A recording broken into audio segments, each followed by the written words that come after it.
21 days, 21 challenges for your betterment. Today is day 18 and gradually we are moving towards the end of our challenge program. Today's challenge is to climb stairs instead of using elevators whenever possible.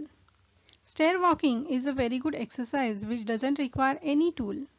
It increases the stamina, builds muscle, tones lower body, reduces chances of heart disease. It is helpful in blood pressure and diabetic patients. It increases circulation of blood, refreshes mind and gives happiness. It increases feel-good hormones of our body. Overall, it is very good exercise. For further challenges, just subscribe the channel and click on the bell icon. And for further surprises, have a look at description box. See you tomorrow.